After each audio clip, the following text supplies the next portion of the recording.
These are the names of the sons of Israel who went to Egypt with Jacob, each with his family: Reuben, Simeon, Levi, Judah, Issachar, Zebulun, Benjamin, Dan, Naphtali, Gad, and Asher. The total number of these people directly descended from Jacob was 70. Joseph was already in Egypt. Then Joseph died, and all his brothers and all that generation also died. But their descendants, the Israelites, had many children and became a large nation. They grew so powerful and became so numerous that their land was filled with them. Then a new king, who knew nothing about Joseph, came to power in Egypt. He said to his people, "These Israelites are so numerous and strong that they are a threat to us. In case of war they might join our enemies in order to fight against us, and might escape from the country. We must find some way to keep them from becoming even more numerous." So the Egyptians put slave drivers over them to crush their spirits with hard labor. The Israelites built the cities of Pithom and Ramesses to serve as supply centers for the king. But the more the Egyptians oppressed the Israelites, the more they increased in number and the farther they spread through the land. The Egyptians came to fear the Israelites and made their lives miserable by forcing them into cruel slavery. They made them work on their building projects and in their fields, and they had no pity on them. Then the king of Egypt spoke to Shiphrah and Puah, the two midwives who helped the Hebrew women. "When you help the Hebrew women give birth," he said to them, "kill the baby if it is a boy, but if it is a girl, let it live." But the midwives were God-fearing and so did not obey the king. Instead, they let the boys live. So the king sent for the midwives and asked them, "Why are you doing this? Why are you letting the boys live?" They answered, "The Hebrew women are not like Egyptian women, they give birth easily, and their babies are born before either of us gets there." Because the midwives were God-fearing, God was good to them and gave them families of their own. And the Israelites continued to increase and become strong. Finally, the king issued a command to all his people, "Take every newborn Hebrew boy and throw him into the Nile, but let all the girls live." Exodus 2, the birth of Moses. During this time a man from the tribe of Levi married a woman of his own tribe and she bore him a son. When she saw what a fine baby he was, she hid him for 3 months.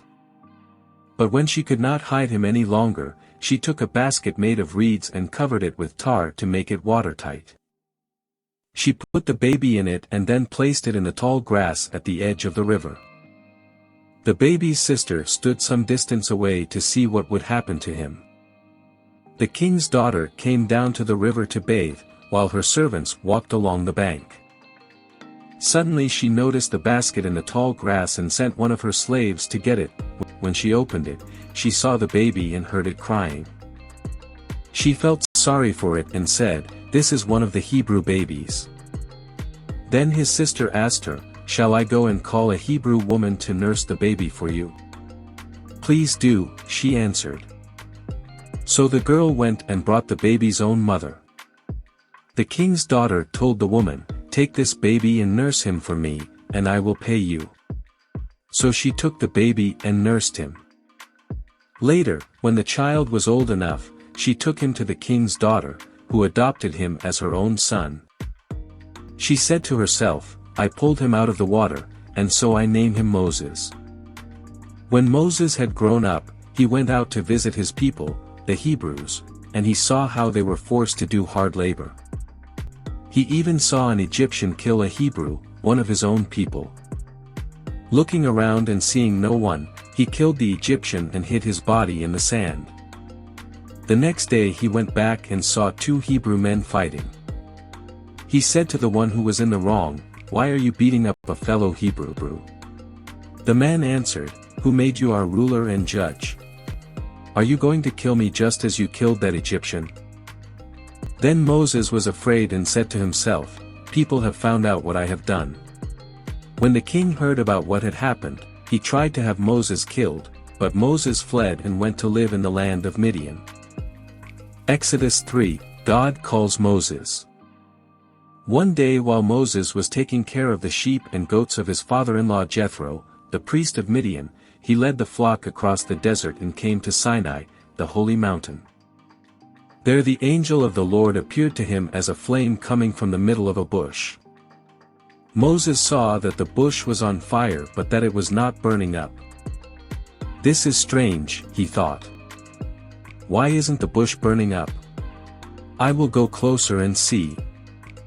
When the Lord saw that Moses was coming closer, he called to him from the middle of the bush and said, "Moses! Moses!" He answered, "Yes, here I am." God said, "Do not come any closer. Take off your sandals, because you are standing on holy ground. I am the God of your ancestors, the God of Abraham, Isaac, and Jacob." So Moses covered his face, because he was afraid to look at God. Then the Lord said, "I have seen how cruelly my people are being treated in Egypt. I have heard them cry out to be rescued from their slave drivers. I know all about their sufferings, and so I have come down to rescue them from the Egyptians and to bring them out of Egypt to a spacious land, one which is rich and fertile and in which the Canaanites, the Hittites, the Amorites, the Perizzites, the Hivites, and the Jebusites now live. I have indeed heard the cry of my people, and I see how the Egyptians are oppressing them.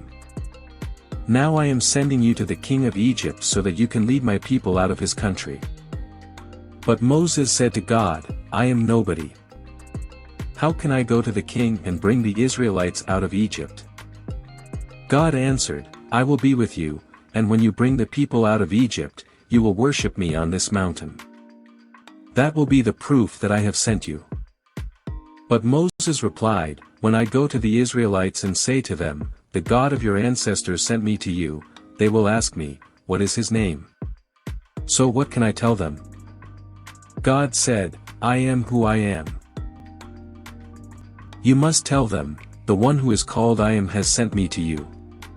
Tell the Israelites that I, the Lord, the God of their ancestors, the God of Abraham, Isaac, and Jacob, have sent you to them. This is my name forever, this is what all future generations are to call me.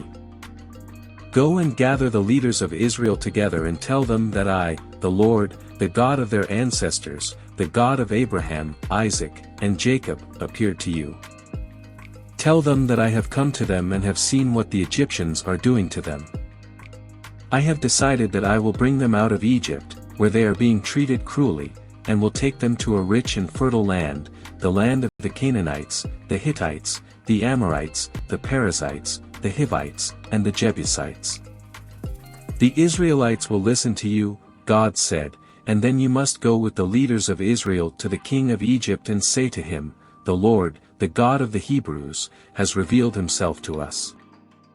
Now allow us to travel 3 days into the desert to offer sacrifices to the Lord our God.